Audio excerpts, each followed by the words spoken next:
Hello everyone, welcome back to my channel. It's really good to see you guys again. I'm sorry if I'm looking a bit tired. I worked today and it's like 2 o'clock in the morning and I just had big dinner. I had some chicken, so I'm a bit slumped. Today I am going to be talking about the 5 things that I feel are really going to sort of improve your life to kind of prevent you from becoming, I guess, the miserable expat. The first thing that I think is super important, definitely you have to start getting therapy, or at least some like emotional intelligence. When you're in a totally unfamiliar situation with new people, new cultures, new language, it's really super overwhelming, and you're gonna find yourself in situations where you haven't encountered before and that you thought you could do really well and you could survive in, and you won't. You're gonna fall on your face a few times. People are gonna do things, people are gonna say things, people are gonna treat you in ways that you didn't think that you could be treated, but it's gonna happen and you're gonna sort of really be put through the ringer emotionally. You have to be able to sort of identify what is going on with you, like what happened, how you are feeling about it, what you can sort of do mentally to change what's going on, and what you can do like sort of physically to change what's going on. If you don't have the capacity to sort of identify how you feel and sort of make changes and do stuff about it, then all it's gonna do is just gonna be kind of start weighing down on you more and more. You're gonna become more jaded, you're gonna become more upset. It's really no way to live. I think having a therapist, someone to talk to, like I guess having friends and having family that you can talk to about your problems is good, of course, but sort of having a professional. If you can't have a therapist, I suggest sort of working in yourself, doing research, like Googling like why like this happened to me and give me some advice, or study psychology. I majored in psychology, so I would consider myself pretty introspective and emotionally aware, so I've only done therapy for like a short amount of time, but I can sort of, I don't know, talk to myself and see how I'm feeling and sort of work through difficult situations.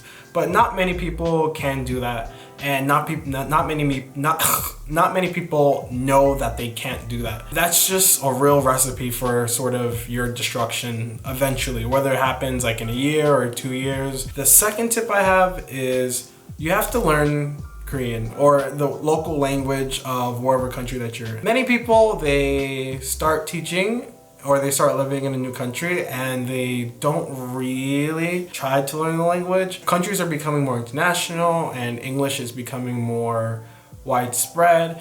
It's not impossible to skate by without learning the local language really, but it does limit you in such a way that you don't even know it limits you. The obvious things that anyone could say is like, oh, I can't really read menus, or like, oh, I can't really read bus signs or whatever, and that kind of sucks. But it's a lot more than that. That affects you can't really do anything. It's really hard to feel like you, I guess, are truly living in a place if you don't really have the capacity or the capability to understand the signs around you, to understand what these words mean, to understand what this person says at this time. And that makes sense, does it not? How can you truly feel like you can live in a country or feel like you can live in a place if you don't feel comfortable going into any store and talking to a worker and like kind of asking for help or kind of asking for this thing or that thing? At the very least, you have to be able to read it. If you can read it and know like sort of maybe 100 or 200 or 300 words, that's perfectly fine. You don't have to be fluent in it. God knows that I'm not fluent in Korean, but I did study it. I can read it. I can understand quite a few words that can sort of get me by enough that I think that alone will get you really far. You don't know what you're missing out on because like you just don't know. You don't know that there's an easier way to do something. You don't know that you can order this from this place. You don't know that you can schedule this thing because you just like, you can't read it. Like you can't fucking read it. The next thing I want to add, and this is pretty specific to Korea, is you have to start looking up. And I'm not talking on no like corny shit looking up. I mean, you have to physically start looking up. When I first got here, I was so shook. Things were up. Like for reference, in New York and in most places in America, like if you're going to a restaurant or a gym, for example, and you know you're navigating and you get to the place, like you see the storefront, like it's level with you. You see it, like it's on the first floor. But here, that is so not the case usually. It is quite often that the thing that you are looking for is not obviously visible to you. For example, like I'll show you a picture right now. When I first got here, when I tell you, I was going so far from my house looking for specific types of food, looking for like this doctor and that doctor, because I would just go based on like what I can find on like Kakao Maps or Google Maps. When I tell you, it's like everything that I was going far to find was in my fucking neighborhood. I just never looked up and looked at the other buildings and see what was in there. Like my dentist, right there, right across the street. There's a gym, I can see a gym out my window right now. But when I first got here, I didn't look up, I didn't know this stuff. So I ended up signing up for things and going to places that I didn't need to go because I just didn't know that this shit was like here. Granted, it's not everywhere in Korea. It's in some buildings, in some places. But that's definitely like a huge tip. You have to start looking up and like looking through buildings. Going back to sort of becoming the miserable expat, a part of it is because you start to feel like things are inaccessible to you. It's overly complicated, it's difficult. In addition, like that you're being discriminated against, like you're spending a lot of money. All of these things are true. And all of these things will happen to you, but they don't always have to happen to you all of the time, if you know what I mean. Like you don't always have to be inconvenienced. You don't always have to find things inaccessible. The next thing I want to say is you have to find like them secondhand places, bro. You have to get on the secondhand stuff. When I was in the US, I'd be on eBay. And if you are like that, then finding the used stuff market is going to be super important for you.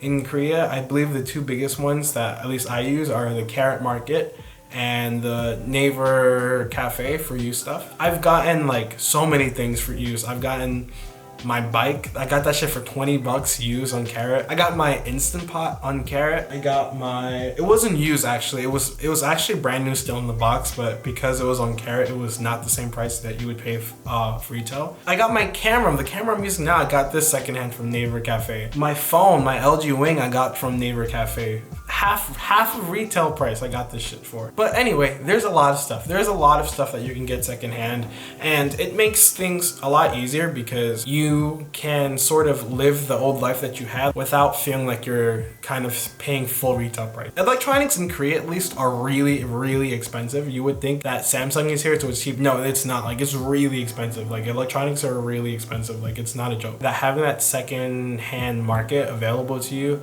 it just makes things feel so much easier. And my last tip for becoming happy here and being able to thrive. So my last tip for becoming happy and not becoming super miserable is you have to find your plugs. Whenever you move to a new place, especially a new country, you have to find your guy for everything. When I tell you that everything that I want, everything that I crave from back home, or everything that I need just to survive, like I have a guy, I have a person, I have a place for it. When you have sort of a system already of things that you know you can go to for this thing, go to for that thing, it makes life so much easier. You take it for granted back home and it takes a while, but once you put in the effort and once you sort of like let it happen and once you do the research, it makes life so much easier. The only things I feel like I can't get that I used to enjoy back home in America are obviously my friends and family and like chicken wings and fried rice from the Chinese store. That's like, those are like the only two things that I feel like damn bro, like I don't know how I'm supposed to like replace that shit. Korean Doritos are not good. But if I want real Doritos, I have foreign market in Itaewon I can go to, I can order it. If I need Cinnabon, I have this department store or this website that I can go to and order it. If I need some American Chinese food, PF Chang's over in Seoul. Dentist over there, I can go right across the street. If I need my orthopedic, I can go right down there. If I need my Reese's, I can go to the 7-Eleven down the thing because Reese's aren't everywhere. My Sason Goya, I can order on Coupang over there. Pig's tails and oxtails, I can order over on Coupang. If I need, know your plugs and know your services. Like that's gonna make things so much easier.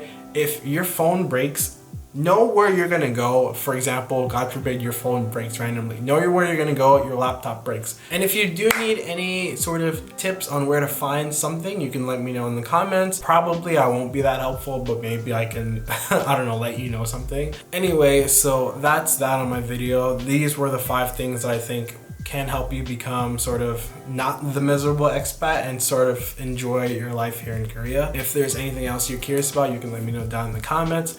I think I will upload a similar video like this where I give you tips on sort of living in Korea, but it's gonna be a lot more general, I guess, like kind of like just general, like lighthearted tips. Well, I hope you guys enjoyed this video. I will see you next time. I am pretty gassy. I'm like burping right now. I had a lot of chicken, so I should probably call it a night.